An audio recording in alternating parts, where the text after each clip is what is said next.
Hello, hello, good afternoon. It's Monica from Life is Art, and this is the Friday 3:30 demo at the Garden Friends online crop. I'm just grabbing my catalog here because I want to be able to show you ahead of time what we're going to be working with for today's demonstration. So this is our new core catalog that just became available at the beginning of August, and it goes right through to next July. Now, currently, we actually have two core catalogs that are available because there was just a recent change in the frequency of our smaller catalogs, and so we had to make up for it by switching when the core catalog comes out. So currently we actually have two core catalogs. So this is the new one, and we just started that August the 1st. And hey, Robin, watching from work again, half an hour to go. Awesome. Almost the end of the day. So from this catalog, we're going to be looking at one of the paper collections that is called Flower Shoppe, and it's really gorgeous. And it has a lot of papers in it that can kind of mix and match with other collections, which is lovely. It also mixes with itself very well. So you can see in this layout that they have combined a lot of elements from the collection. So we're going to be looking at one of the papers and also some of the embellishments. And the embellishment pack for this is kind of interesting because you get white and pink acrylic shapes, as well as a sheet of navy and wood printed paperboard die cuts. So that's kind of fun because if you like low profile, the die cuts, they're just paperboard, so they don't take up a lot of room. The acrylics do take up a little bit more room though. And then we're also going to be using an interesting new thin cut, and I had my finger in it and then I let go. It's called the Card Front Slider Window. And I'm almost there. Here it is. The Card Front Slider Window. And so we are going to be creating our card using this thin cut, as well as this stamp set here, the Sending Smiles stamp set. And we actually used this morning in our technique. So getting lots of use out of that stamp set. I really like it. So let me show you what we're going to make, and then I'll show you how we're going to make it. So this is the card that we're going to create, and it says Sending Smiles. So of course we've included one of those nice pink acrylic arrows on there. We've got some raspberry cardstock in the background. This is some of the pattern paper. And then of course I fussy cut some florals from the pattern paper in that collection, as well as another piece of acrylic. But the exciting part of this card, hey Shannon and Deborah, woohoo! Yes, Deborah's already got this one on order, should arrive any moment. The exciting part is we have a little pull tab here that we've kind of marked out with a black enamel dot, and you can just pull that and it changes what your sentiment says. So it says Sending Smiles Across the Miles. Isn't that so cool? Sending Smiles Across the Miles. So I'm going to show you how this works. Now, if you join me for the catalog launch party, we also made a card using this. So you'll get to see the process 2 times now. All right. So the first thing we need to do is we need to do some die cutting. So this is the set of thin cuts that you get. You get the card front with the window, you get the sliding part, and you get the pocket that the slider goes into. So we need to cut all those pieces. One good thing about how these come is that they also come with instructions. And I'm pretty sure that Close to My Heart will be doing some videos and things on how these work as time goes by too, but you're going to get to see it here. Robin says, very cool. I think so too. So I just had to make a card with this today. So we're going to start with the largest die first here, and this is the one that makes the front of the card. So I've got this lovely pattern paper that is a nice honey butter, one of the new colors this year. Honey butter zigzag, kind of tone on tone. So that's what I'm going to use. So I'll just put this down right on there like that. I hope I cut it the right size. Ooh, I just barely. I don't know how I managed that. So I'm going to have to put that in. Usually I leave myself a little extra room. I must not have been paying attention when I cut that. So I'm going to have to be very careful putting this in the machine so that I line it up just precisely. And so one important thing about die cutting something that's got such a solid die and such a square shape of a die is that you want to not put your die through your machine straight on. Okay, you want to put it through at a bit of an angle. So instead of putting it in straight through the machine like this or straight through like this, you actually want to put it in like this, and that it's a lot healthier for your machine and also for your die, because then it'll kind of come up gradually and leave gradually, and it won't try to bend your die. And then we now have a nice little square that we can save for a little embellishment or a little tag on something. So I'll set that aside. And then we can pop this out like so. And there is our front. And of course, they've even got a little slit cut here. And there's even stitching around the outside edge and around that little window, which is a nice detail. Then I can pop the little piece out from the slit, and that can go in the trash. So that's our first piece cut. Pardon me. And then we're going to grab some, I'm just using white daisy cardstock for the inside of my card because it's nice and easy. Now we're going to cut the piece that's the mechanism for inside. And again, put it on an angle when you're feeding it through your machine. I don't even washi tape them down as long as my paper's cut to the right size. That last piece was a little tight, but I did manage. And there we have, there's the extra little bit. And there's the little window. So again, we can use that for a little sentiment or a tag. Pop that off to the side.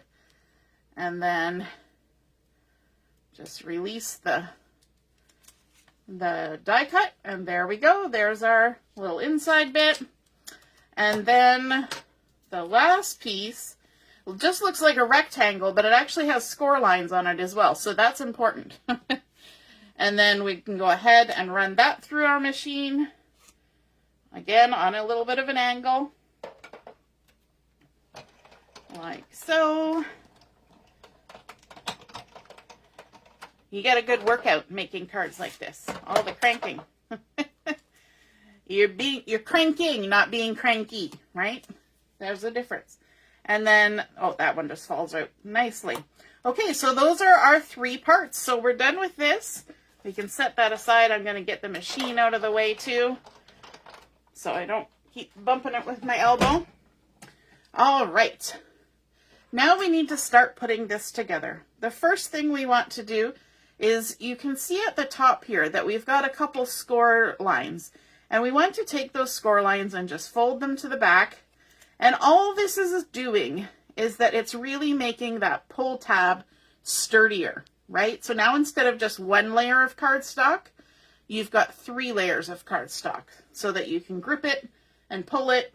And so we just need to go ahead and put some adhesive on the inside of these 2 little scored flaps.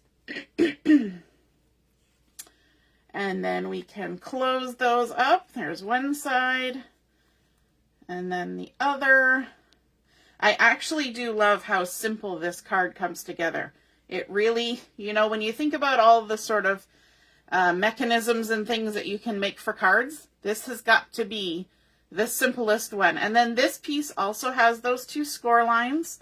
So we're going to fold those like that. If you want, you can take your bone folder and give it a little squish, but it doesn't really matter. And then we're going to add adhesive to the outside of these, okay? So we're not going to open them up and put it on the inside. We're going to keep them folded over and add adhesive onto the outside of the flap. And if you really want, you can use some red tape, some really, really sticky stuff, but it's just a pocket. So it's not like it's going to be under any stress. So now we need to remember that this is the front of our card. So our little pocket is going to actually go in behind. So we have to flip our card over. And if you look on the back here, you can still see the stitch lines. And this top stitch line is what we're going to use as the guide for our pocket. Okay, so we're going to take the backing off of the little flaps.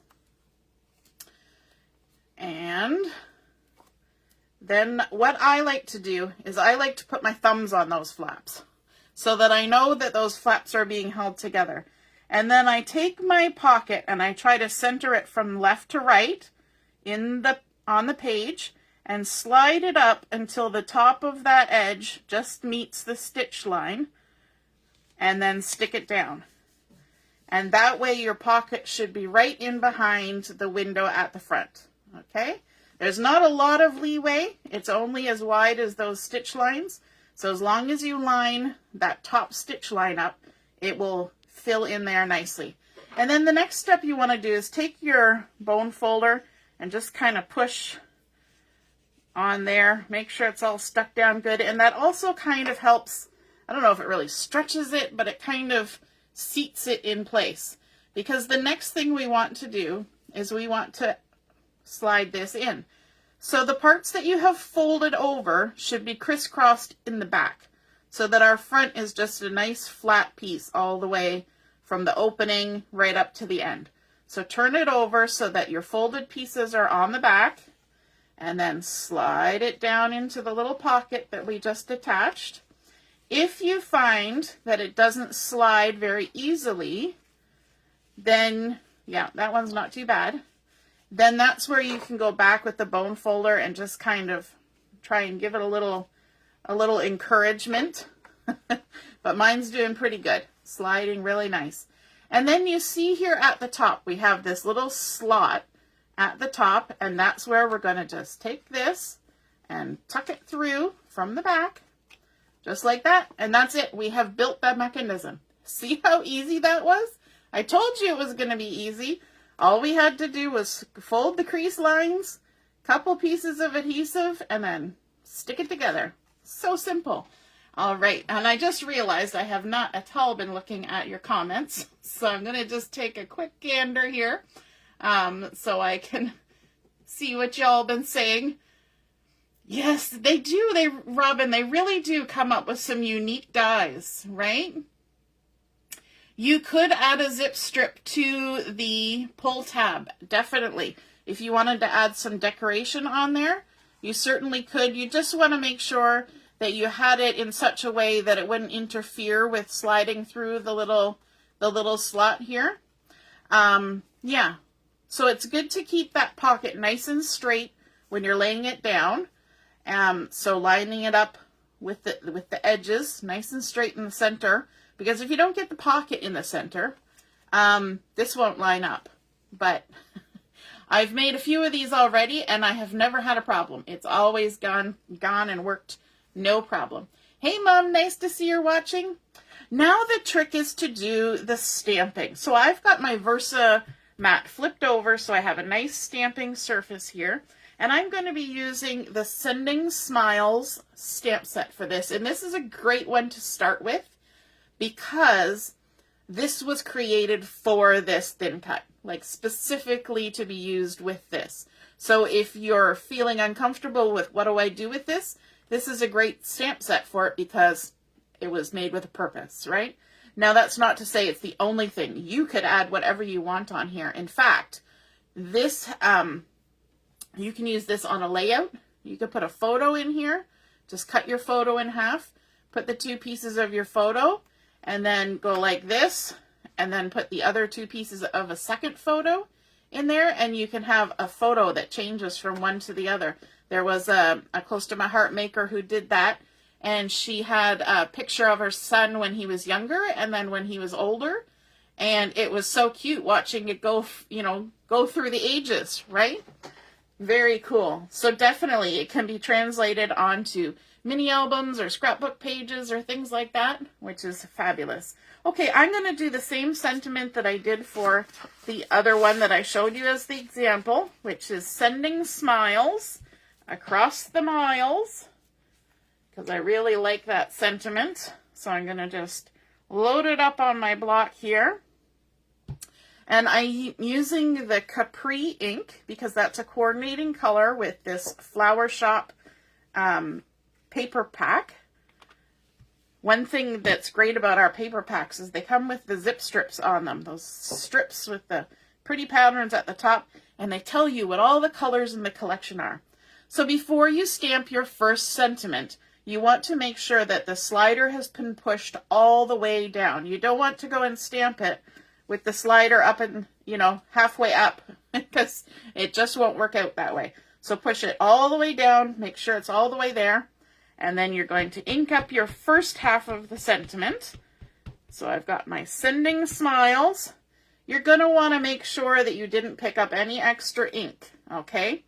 And then you just go ahead and line it up, and then give it a good chance for the ink to transfer, and add a little bit of extra pressure right in the center where those two pieces of cardstock are joining.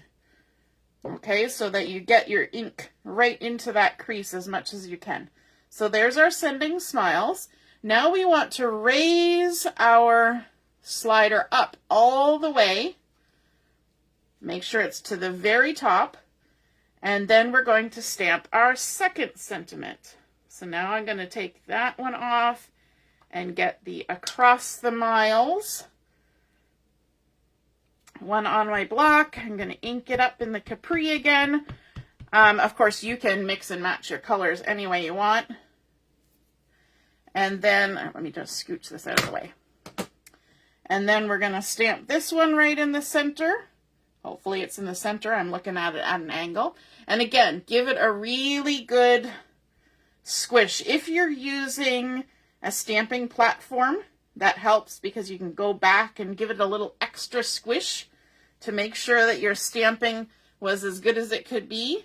So there we go, across the miles. So we've got sending smiles across the miles. So now that we have that all done, we can start assembling, because this is not a card yet. We're only working on the card front at this point. And you're definitely going to need foam tape for this. So I'm using the regular foam tape, but the narrow width of foam tape. And so we're going to go ahead and add some right at the bottom. Because we've got our slider pushed all the way down, I know that this foam tape is not going to interfere with the mechanism. So there we go. And then I'm going to turn it because it's a lot easier for me to do things horizontally. Again, make sure it's pushed all the way down. And then we're going to add some foam tape along the side, like that. And you see how this little notch sticks out? You need to be aware of that and not put any foam tape on it. You wouldn't want to get it all assembled and then realize your card is not going to move. And now we need to do our foam tape at the top. So once we've reached that part where the notch is, you're going to push your slider all the way up to the top. And that will show you where you can put foam tape at the top of your card, like so. And also where you can put it on the side at the top. Keeping in mind that little notch, you don't want to get in the way of that. So just a couple more snips. Now you can use more foam tape than I do if you want. I'm just conserving it because I'm almost out. Oh my goodness, I've been doing so much fun stuff. So now let's get our card base. And actually I'm going to flip my Versamat over. It's hard to crease things on the fluffy side. All right, so I've got my card base, and this side is the score part with the bump. So we fold that to the inside, line it up, give it a good squish down like that. And then I've cut a piece of the raspberry cardstock, which is one of the coordinating cardstocks of this collection. And I've cut it to the full size of my card front. So 4 1/4 by 5 1/2. And I'm going to adhere that to the front of my card.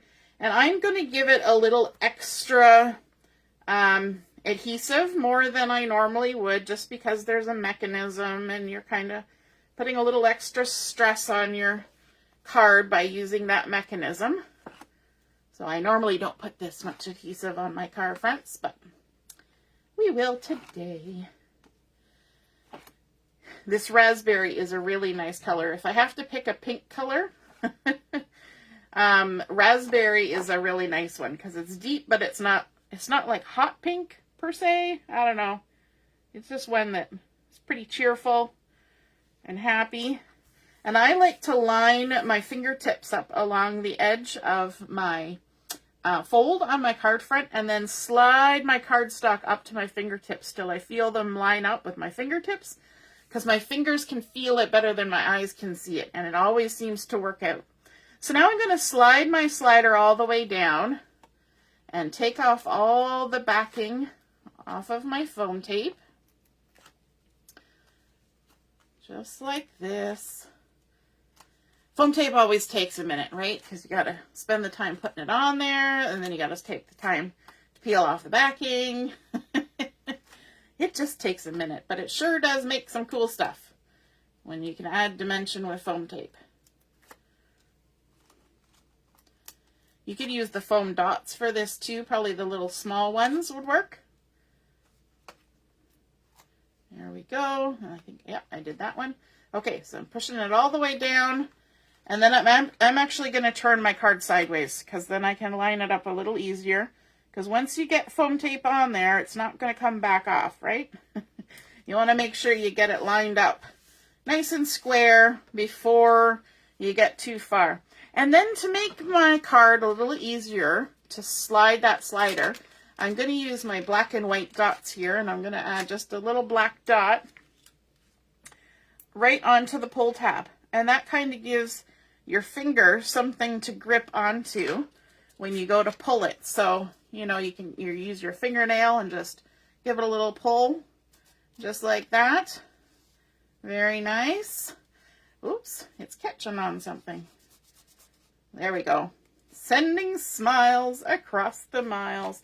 Now we're going to decorate it. So I thought it would be kind of cool to have some of those acrylic pieces. So I pulled these out of the collection. So when you order the Flower Shoppe embellishments, you get the white and pink acrylics, which are really cool. They've got titles, they've got flowers, there's arrows, there's brackets, there's all sorts of things. And then you get navy and also wood grain paperboard embellishments. So let me just pull this out. I really think this wood grain paperboard is like the bee's knees, because I like the look of wood, but I don't necessarily always like the bulk. So you see how it's printed wood grain on there? Isn't that fun? And then it's been laser cut. So cool. So we're going to use a couple of the acrylic shapes on our card, and also some fussy cut florals, just like we did on my example, from some of the pattern paper from this collection, the Flower Shoppe collection. So let's go ahead and let's stick them on here first without putting any adhesive, just to see where I want them to go. Sometimes it's good to check it out before you commit. There we go. Yeah, that's what I want. So I like to, when I add florals like this, I usually use just a dab of glue or a dab of adhesive just right in the center, because then that allows your leaves and things to kind of lift and create dimension. And I think that's really fun when you're using florals. So just put a little dab in the center. In fact, I'm going to turn that a little bit and then stick this guy up here like that. And then for the acrylics, what we need for those is a little bit of the mini glue dots, the little micro glue dots, because they just hold it so nicely. And you just pick up a few here and there on the acrylic, and they're so tiny that they just fit on there lovely. And stick that right on down like that. And then we can even tuck a little bit of extra greenery in. And so when you're trimming, if you look at this, you can see that there was a flower here. And I just trimmed it off. When you're trimming and fussy cutting pattern paper, don't worry if there's parts that are funky, because you can tuck them in behind things and then you never know that it was that way. That's the great thing. Even if you've only got half a flower, you'll be able to tuck it in somewhere and use it anyway. And then let's add this cute little arrow up here at the top. And I thought the arrow kind of went with the theme of the card because we're talking about sending smiles. So I thought a nice little arrow would look great like that. So there we have it. We have our window slider card front card made with our card base. We've added some raspberry cardstock. Then we've got that stitched, lovely thin cut paper from the Flower Shoppe collection. We've fussy cut out some of the florals from another piece and added in the acrylic layered on top, and as well as the arrow. Then we've got our mechanism inside using those sending, what is it called? I've lost the name. Sending Smiles. I guess I should have just read here. Sending Smiles stamp set. And we've added a little acrylic dot, enamel dot there on top so that we can just easily grab that across the miles. Sending Smiles across the miles. How fun is that? Wouldn't that be a great thing to get in the mail? A nice little pick-me-up from a friend. All right, I hope you guys had fun learning about the card front window slider cards, and we will see you again soon. We have Chat and Craft this evening from 7 till 9. See you then. Toodaloo. Bye.